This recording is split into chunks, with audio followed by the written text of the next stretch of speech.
When the Lord gave us wisdom, He wanted us to use it in everyday transactions. Well, it's not a currency that is governed by governments, and it's not the coinage of the realm. And so we're called to barter it, to use it, to exchange and solve problems. And so the key of the ethical use of wisdom is to become adept at bartering our wisdom without selling out. We live in an age of deficit spending. Credit cards arrive and say no annual interest, no fees, etc. And you can even use that to pay off old debts, interest-free for the first 12 months and things. So there's all this kind of people wanting to get into your pocketbook by some way or other. And it's very difficult to barter or trade something you do not already possess.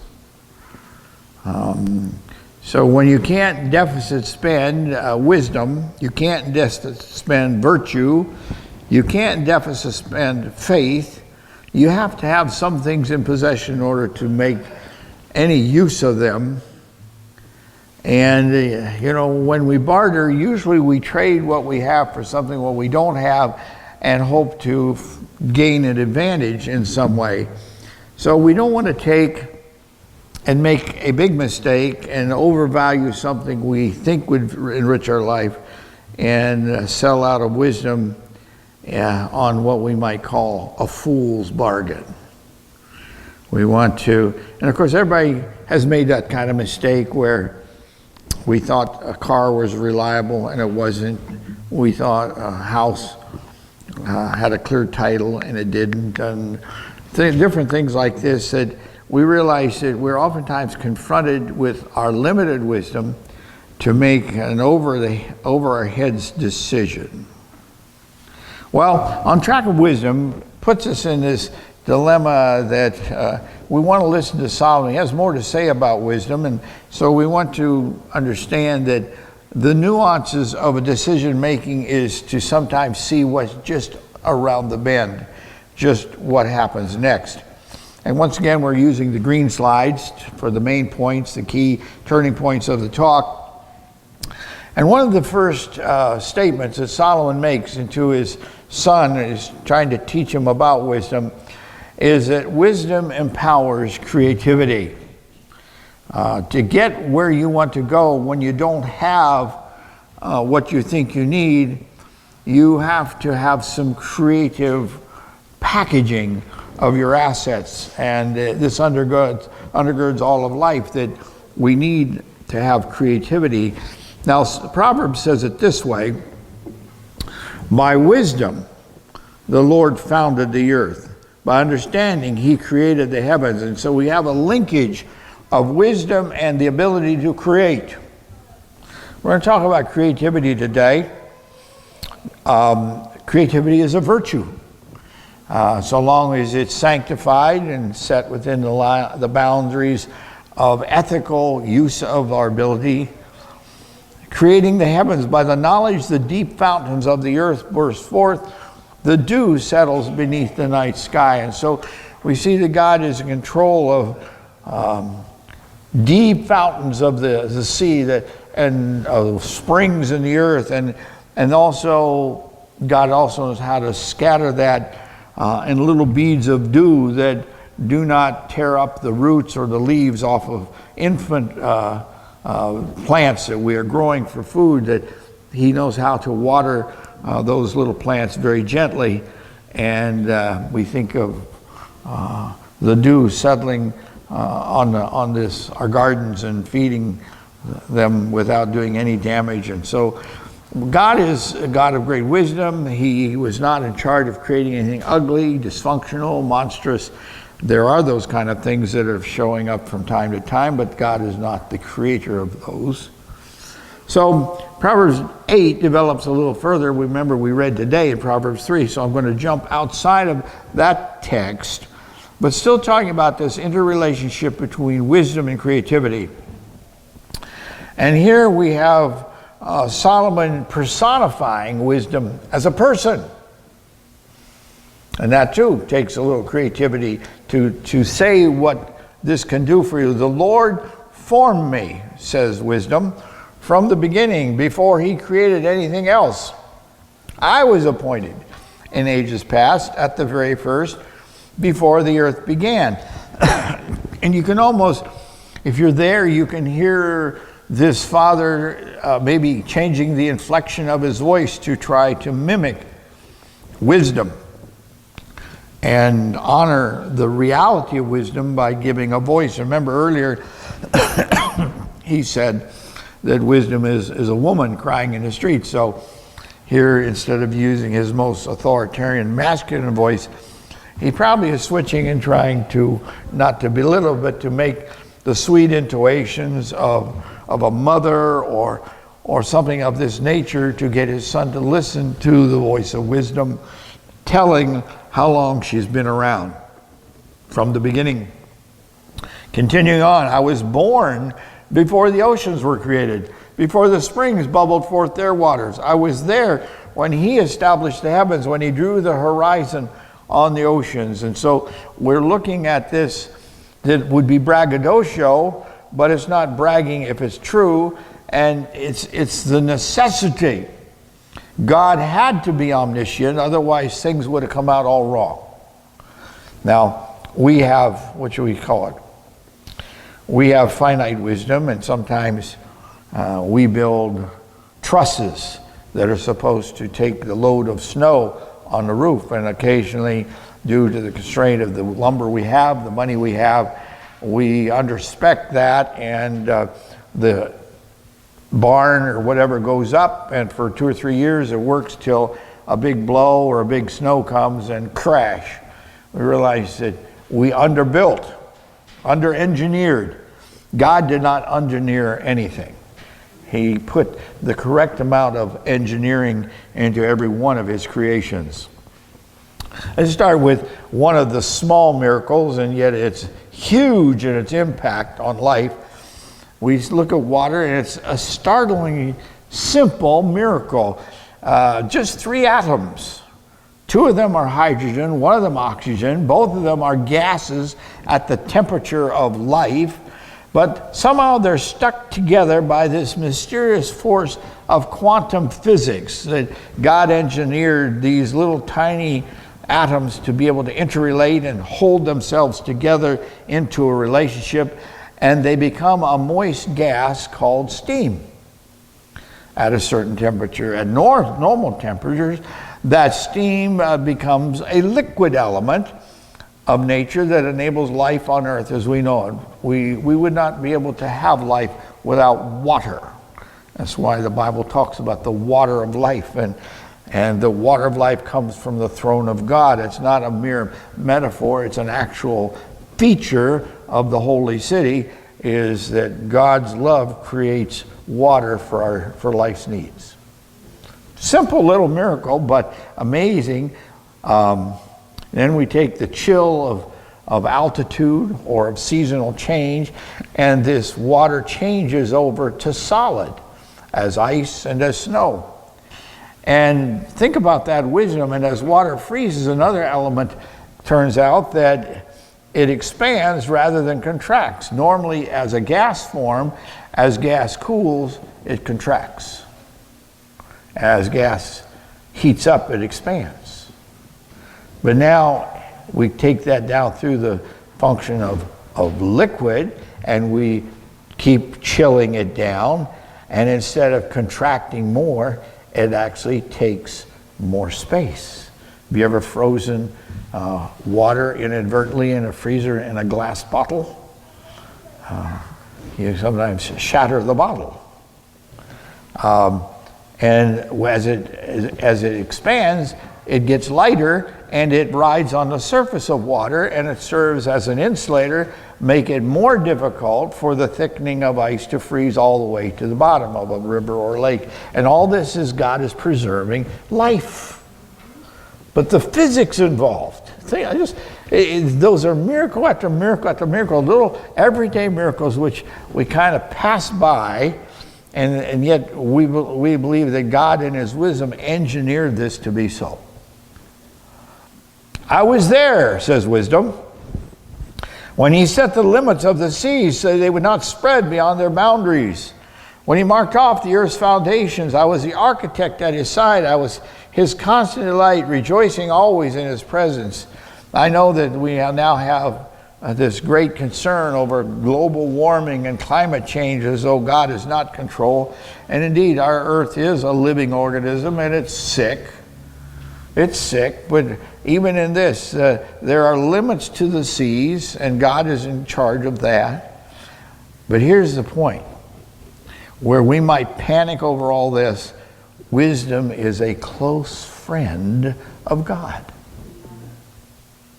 So much so that God and wisdom share all the secrets they know.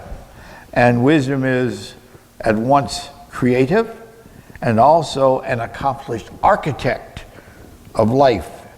And even Charles Darwin said, when I look at the eye, I shudder. Because how do you explain that magnificent creation on the laws of probability and chance? Just does not happen. And so we realize that God in his wisdom used this masterful designing. And in the larger animals that are not microscopic in size, animals have to breathe. You have to get that gas called oxygen and nitrogen in the cell, inside the body. Oxygen gets carried into the cells, not as a gulp, not as a rush. But I want you to think about how life engineers this. Oxygen must be carried into the cells one molecule at a time. Has to be small. Otherwise you'd tear apart the cell. And what carries that one molecule of oxygen? A little cell that looks almost like a lifesaver or a donut without a hole. It's a red blood cell.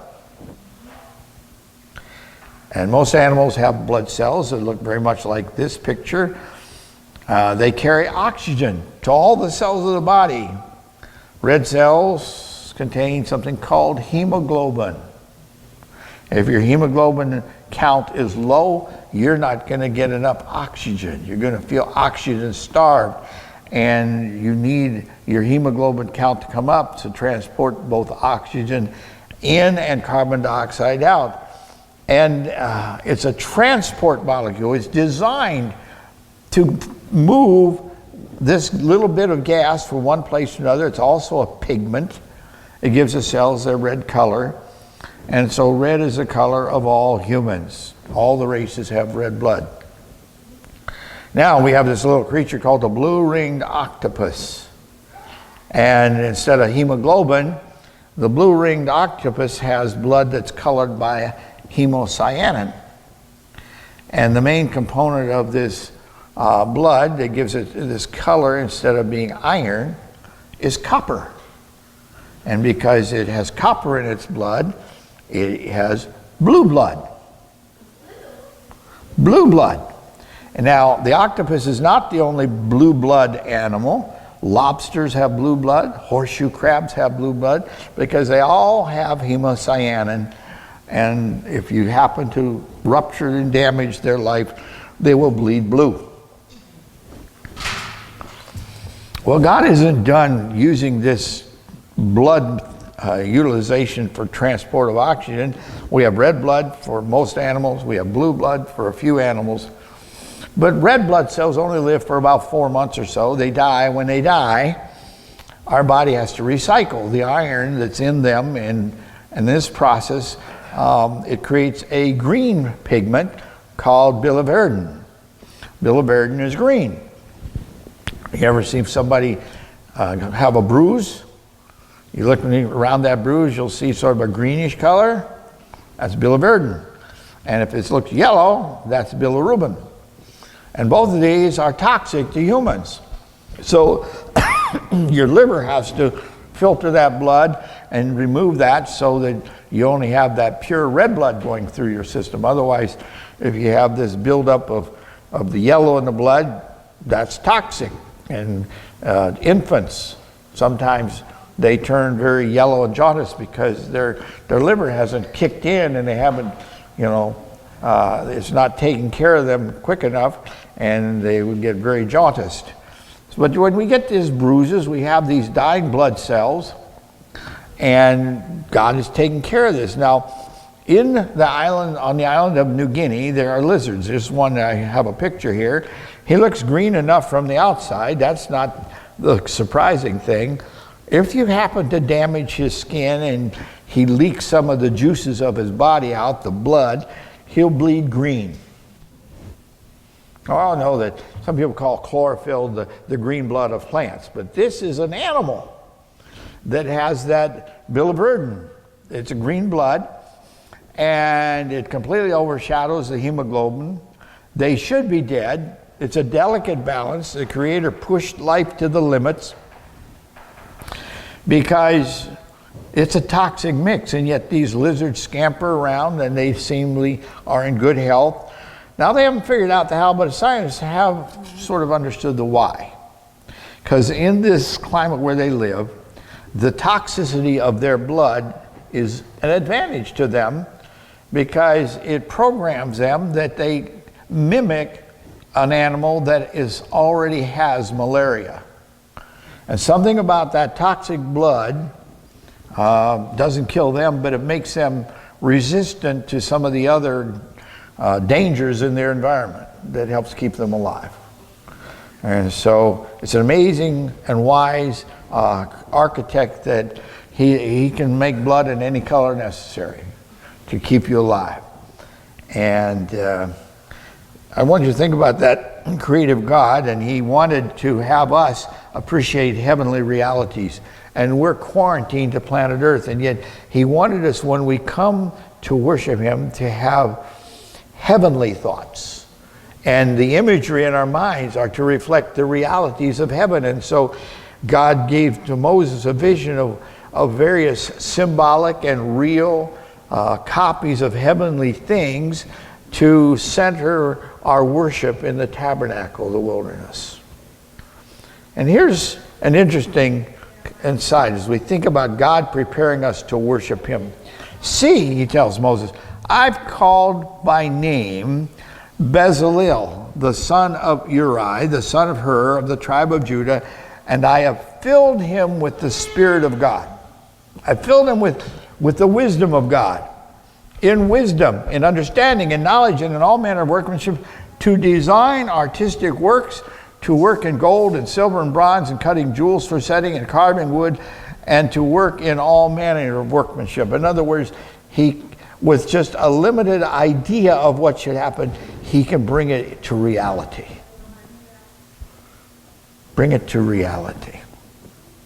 So we're now talking about creativity being an attribute of wisdom. It's a way that wisdom takes on value, and when you don't have other things that would get things done, if you rely on creativity, you can discover a path to success, which otherwise would have ended in failure. Indeed, I've appointed with him Oholiab, the son of Ashimach, of the tribe of Dan, and I have put wisdom in the hearts of all the gifted artisans. And you read this carefully, they weren't just men. Many of the artisans employed were women. So God is not just saying men get the job done and women take a back seat. The women have this great ability to do artisanal work. And I think about every year the state fair, the county fair, women have these little quilting displays. Beautiful works of art which average man would not have either the ability to conceptualize nor the patience to execute and get it done. They'd be on to other things. About the third time they stuck their finger with a needle and thread, they go, oh, that's it. I'm not doing this anymore. It's worse than finding my thumb with a hammer. And so we have this wisdom that it's an array of understanding. It's a gift from God that men and women have. And so he's now telling his son, I want you to use wisdom as a daily asset. As you grow in wisdom, I want you to use it, because as you use it, you'll have more of it. And here's what that looked like as he talked to him in Proverbs. My child, don't lose sight of common sense and discernment. Hang on to them, for they will refresh your soul. They're like jewels on a necklace. We have to forgive Solomon, because he didn't know we're not supposed to wear necklaces. I'm thinking that maybe it's wise not to wear them today, but I like to think that God is going to adorn all heaven with jewels, and us with jewels. There'll be stars and sparkles in our crowns, and we'll throw them. I think that the reason we are cautioned about jewelry is its fascination, and it links us sometimes to what I call the pride of life. I have something you don't have. And we need to be careful of that, because all the truly valuable things we have in life, we have as a gift from Jesus. And that, I think, is the secret of not trying to one-up each other on anything, whether it's portable, whether it's wearable, whether it's purchasable, investable. I think we ought to look at all the material things of value and beauty and realize they are meant to serve our Creator God, not ourselves. So let's be humble, and let's be hopeful and patient with one another as we learn the greater idea is not that jewelry is evil. It's the hearts of men are evil. And jewelry can feed something negative within people, that they will envy it on other people, they will be proud of it. But as we think about the one who made the jewels, that's Jesus. And for us to find an attraction toward the beautiful things of life is an innocent attraction. It's just how do we respond with wisdom to that? And so we want to use wisdom without selling out. We don't want to barter it away. Wisdom works as insurance. How many of you ever remember the day you first bought insurance? Usually you bought it because the person who let you buy a car on borrowed money said you have to insure it in case you have a wreck. We need to get paid. And so that's one reason. But then sometimes you'll hear the talk, what happens if you get injured on the job? Or what happens if you die young? What's going to happen to your children? What's going to happen to your spouse? And so they will have you buy something called life insurance. And I got talked into life insurance until I thought about it and thought about it and thought about it. And the only thing that came from me was that life insurance can be a trap. Because again, it's good to have a little bit there to cover the loss of your life and to have your funeral not be a burden to your family. But none of us can really insure against the negative things that could happen in life. We should have faith in God and trust in God. And so this insurance, sometimes it bails you out. Notice insurance is worthless till something bad happens. Then you're really glad you got it. But also insurance can make keep bad things from happening. It's a barrier. Notice how this idea of wisdom is an insurance to one having it. They, speaking of common sense and discernment, keep you safe on your way. Your feet will not stumble. You can go to bed without fear. You will lie down and sleep soundly. You'll not be afraid of sudden disaster or destruction that comes upon the wicked, because you're not wicked, you're righteous. And if you're righteous, the Lord is your insurance. That's a surety. The Lord is your surety, and He will keep your foot from being caught in a trap.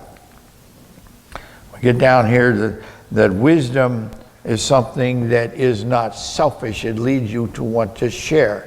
And I was thinking of how my young grandson, he asked his mother for one piece of his coveted dried mango. You ever eat dried mango? That was a food that I'd never eaten until my brother sent me some from Costco. And that was better than anything. That was better than raisins. It was better than anything. And he asked and got one piece. Now that would have been the end of the story, but he asked for another piece, and his mother was hesitant, and he had the magic words, I want to share. And so she started, without thinking, she started giving one. He went and shared to one cousin, gave another. Finally, she gave him about 5 because she saw that he was just going to be going to get them. And so he realized as he went around that after 3 cousins, they all had been shared with, and he had 2 more for himself. He was learning that it's good to share, because you're stuck with one, and how do you get mom to give you more than one? You say share. And it's the same way with God. Same way with God. If you ask God to bless your life so you can be a blessing to others, he can safely give you more without you becoming selfish. But you can also want to have more just to have more and live luxuriously, which is really kind of at war with living spiritually. Do not withhold good from those who deserve it when it's in your power to help them. If you can help your neighbor now, don't say, come back tomorrow and then I'll help you. Help when you're being asked. Don't stall it and hope they'll forget.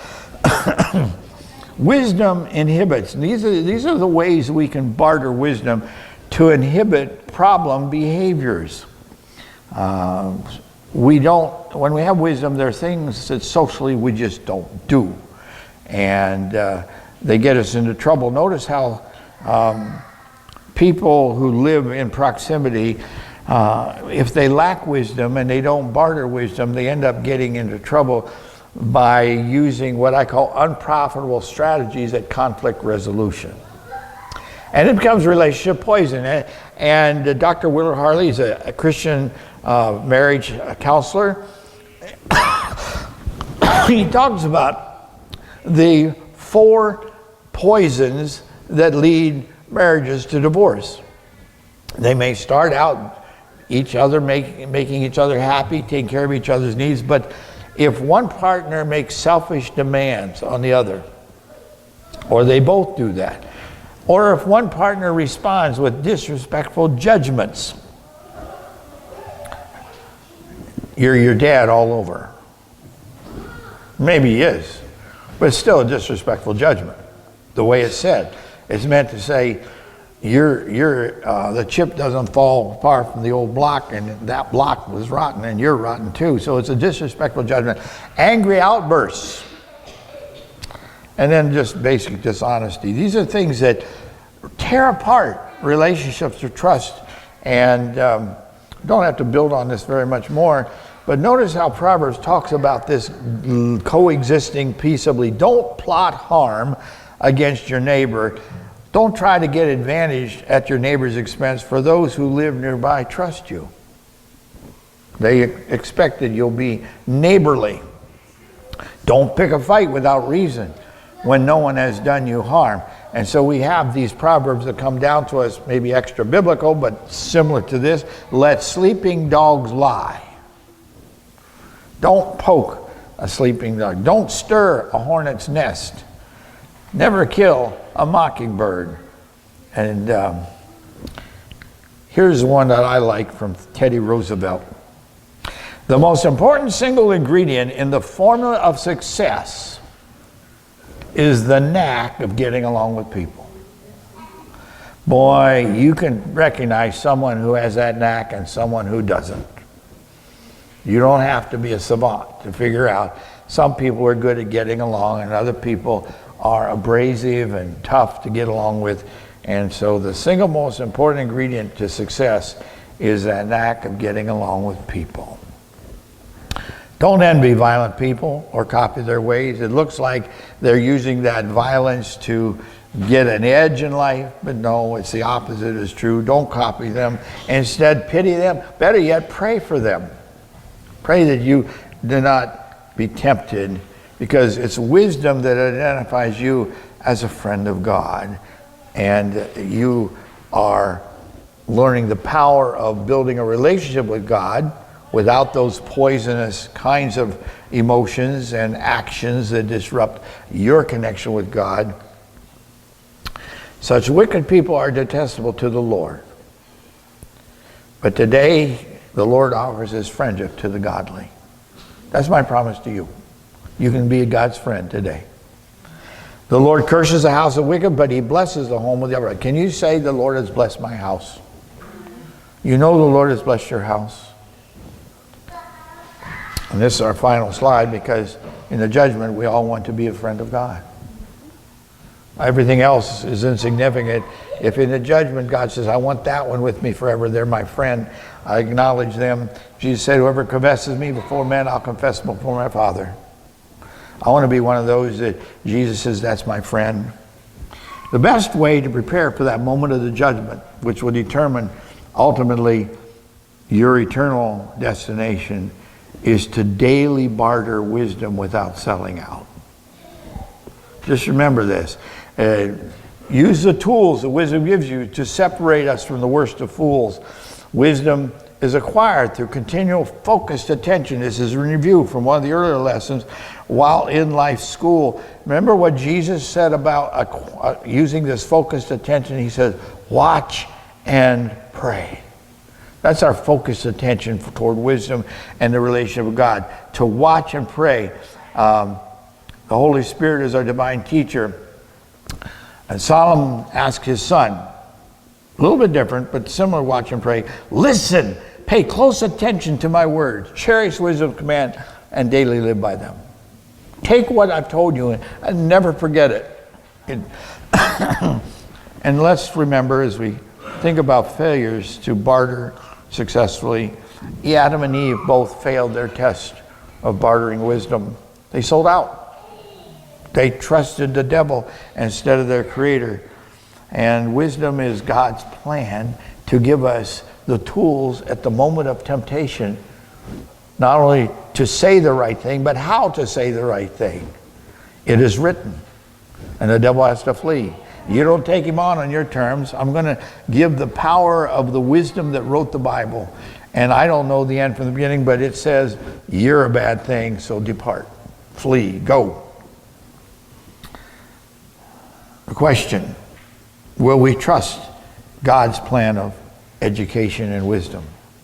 Will we fail like Adam and Eve? Will we learn from our mistakes? Will we cherish and give gratitude for the do-over?